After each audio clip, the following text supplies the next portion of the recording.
Sahabat GPIB yang diberkati Tuhan, kita bersyukur atas cinta dan kebaikan Tuhan yang senantiasa bersama dengan kita. Karenanya, ini bukan tentang kita yang kuat sehingga kita boleh melewati 2 bulan di tahun 2025 ini, namun ini tentang Dia, Tuhan yang setia beserta dengan kita. Karena itu, kami bersyukur untuk sahabat setia GPIB yang boleh sedia mengikuti program Morning Call dan Night Call. Kali ini dalam program Night Call bersama saya, Pendeta Troice Patricia Aprilia Sapakoli. Kita akan bersama-sama membaca dan merenungkan firman Tuhan yang berdasarkan sabda bina umat dari kitab Nehemia pasal 9 ayat 26 sampai dengan ayat yang ke-37. Namun, saya akan membaca ayat 31 sampai dengan ayat yang ke-33 saja.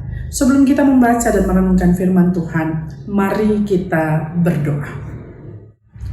Ya Allah yang penuh rahmat, di dalam cinta kasih Kristus yang menghadirkan berkat dan tuntunan Roh Kudus yang menyediakan hikmat, kami bersyukur atas kebaikan dan cinta-Mu Tuhan yang senantiasa bersama-sama dengan kami. Oleh karenanya, sebelum kami beristirahat, kami mau membaca dan merenungkan firman Tuhan. Biarlah keselamatan yang Tuhan anugerahkan dapat kami respons dengan sungguh-sungguh mendengarkan kebenaran firman Tuhan, lalu setia dan sedia menjalankan apa yang menjadi mandat dari Tuhan melalui pembacaan dan pemberitaan firman Tuhan di saat ini. Kami siap ya Tuhan, bersabdalah, demi Yesus Kristus sang sumber berkat dan hidup, firman yang menjaminkan kehidupan, kami berdoa. Amin. Nehemia pasal 9 ayat 31 sampai dengan ayat yang ke-33 berkata, "Tetapi karena kasih sayang-Mu yang besar, Engkau tidak menghabisi mereka dan tidak meninggalkan mereka. Sesungguhnya Engkaulah Allah yang pengasih dan penyayang. Sekarang ya Allah kami, Allah yang maha besar, kuat dan dahsyat, yang berpegang pada perjanjian dan kasih setia. Janganlah Kau pandang remeh segala kesusahan yang telah dialami oleh kami, oleh para raja dan pemimpin kami, para imam dan nabi kami, serta nenek moyang kami. Ya, oleh seluruh umat-Mu, sejak zaman raja-raja Asyur sampai hari ini.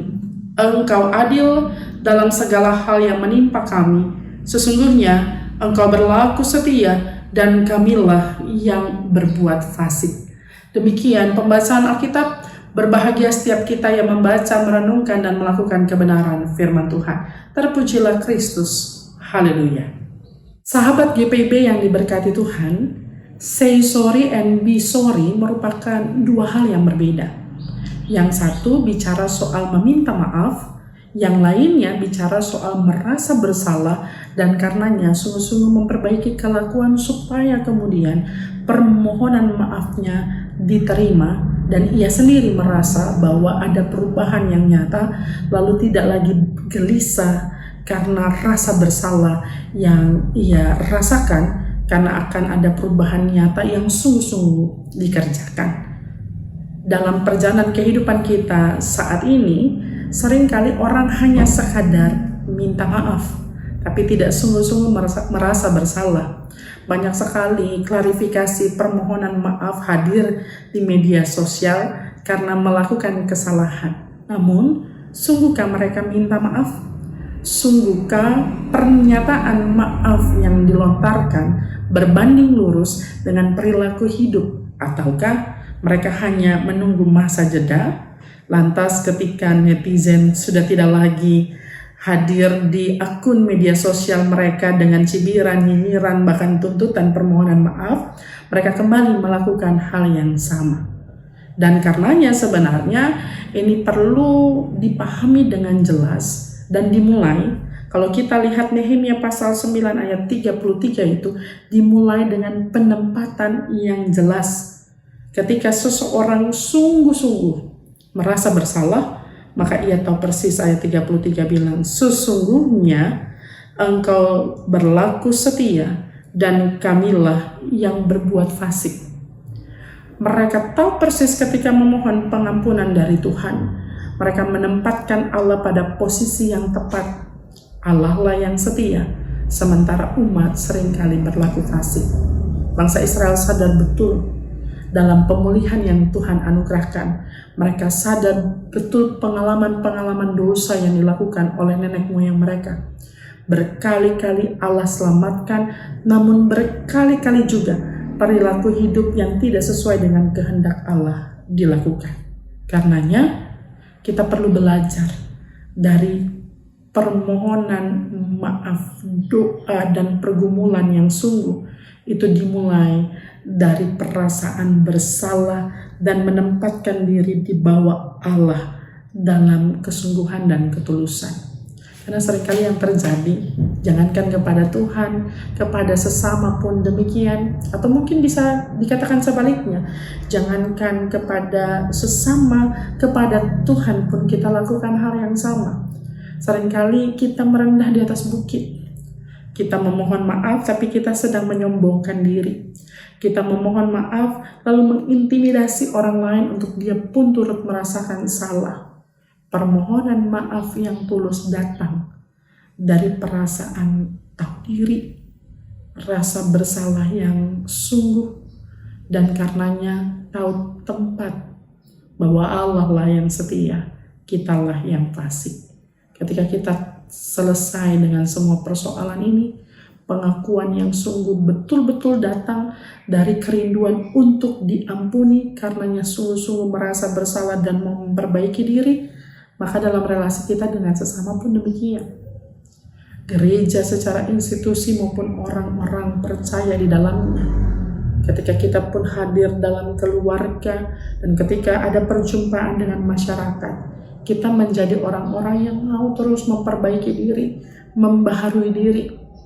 Sudah 2 bulan di tahun 2025 kita jalani. Sungguhkah hidup kita ada dalam pembaharuan perilaku yang mau menyenangkan hati Tuhan? Ataukah kita sedang hidup biasa-biasa saja, bahkan kita tidak menggarami dan menerangi dunia ini, justru sebaliknya. Perilaku hidup kita jauh lebih buruk daripada yang dunia lakukan, atau ikut-ikutan dengan apa yang dunia tawarkan. Hari ini kita belajar rasa syukur karena penyertaan Tuhan harus diimbangi dengan pembaharuan hidup. Karenanya, kalau kita masih mau bekerja di sisa hari ini, atau ada yang sudah mau beristirahat, percayalah, Tuhan beserta kita itu sungguh nyata. Lalu marilah hidup berjalan sertanya. Karena pemulihan itu tidak akan sungguh-sungguh kita rasakan kalau kita tidak sadar betul, kalau kita sungguh-sungguh membutuhkan kasih dan pengampunan dari Tuhan. Pemulihan hanya bisa terjadi kalau kita sungguh-sungguh tahu bahwa itulah yang kita inginkan, dan kita sungguh-sungguh bersyukur atas pemulihan yang datangnya dari Tuhan. Pengakuan Nehemia pasal 9 yang kita baca tadi bicara soal sekarang, ya Allah kami, Allah yang maha besar, kuat dan dahsyat, yang berpegang pada perjanjian dan kasih setia. Janganlah kau pandang remeh segala kesusahan. Mereka tahu persis bahwa mereka menderita tanpa kasih dan rahmat Tuhan. Demikian juga dengan kita, sahabat GPB yang diberkati Tuhan. Tanpa Tuhan, kita bukan apa-apa. Karena itu, berjalanlah sertanya. Mulailah dari, kalau kita merenungkan bahwa 2 bulan ini penyertaan Tuhan sempurna, maka sudahkah kita sempurna membaharui diri kita? Memang manusia tidak ada yang sempurna, tapi kalau kita mau berjuang menuju kesempurnaan itu, semua bisa kita lakukan asalkan ada niat hati yang tulus dan suci. Rahmat Tuhan senantiasa beserta kita untuk sungguh-sungguh menghayati kebenaran firman Tuhan dan melakukannya. Tuhan memberkati kita. Amin. Mari kita berdoa. Terima kasih untuk rahmat dan berkat Tuhan melalui kebenaran firman Tuhan yang kami renungkan di saat ini. Biarlah kami sungguh-sungguh belajar untuk tidak hanya sekadar meminta maaf, tapi menyesali perbuatan dosa dan salah kami, lalu sungguh-sungguh membaharui diri. Kami berdoa bagi keluarga kami, biarlah rahmat dan berkat Tuhan menyertai. Berdoa bagi kehidupan kami di tengah-tengah masyarakat, biarlah kami boleh menjadi perpanjangan alat berkat di tangan Tuhan. Lalu ketika kami hidup dalam persekutuan gereja-Mu, kami boleh menjadi gereja-gereja yang mengandalkan Tuhan dan hidupnya memuliakan nama Tuhan. Berdoa bagi GPIB dalam segala tugas tanggung jawab penata layanan yang dilakukan, secara khusus dalam persiapan persidangan sinode tahunan 2025 di kota Salatiga dan persidangan sinode raya di kota Makassar. Biarlah semua boleh berjalan dalam tuntunan rahmat dan berkat Tuhan. Segala hal yang baik boleh menjadi keputusan dari persidangan untuk dilakukan dalam kehidupan kami bersesama, sehingga rahmat dan berkat Tuhan tercurah lewat seluruh tugas panggilan pengutusan yang Tuhan percayakan. Kami juga berdoa Tuhan bagi semua orang yang berada di balik layar program Morning dan Night Call GPB. Tuhan memberkati baik Departemen Teologi maupun Departemen Inforkom Litbang dan semua orang yang bekerja di dalamnya. Rahmat Tuhan senantiasa beserta, dan seluruh sahabat GPB yang boleh sedia dan setia mendengarkan kebenaran firman Tuhan. Biarlah berkat Allah semakin tercurah. Ini pinta doa syukur dan sembahyang kami di dalam nama Yesus Kristus Sang Sumber Selamat kami berdoa. Amin. Demikian program Night Call GPB di saat ini. Biarlah cinta, kebaikan, rahmat dan hikmat Allah menyertai seluruh sahabat GPIB dimanapun berada. Tuhan memberkati.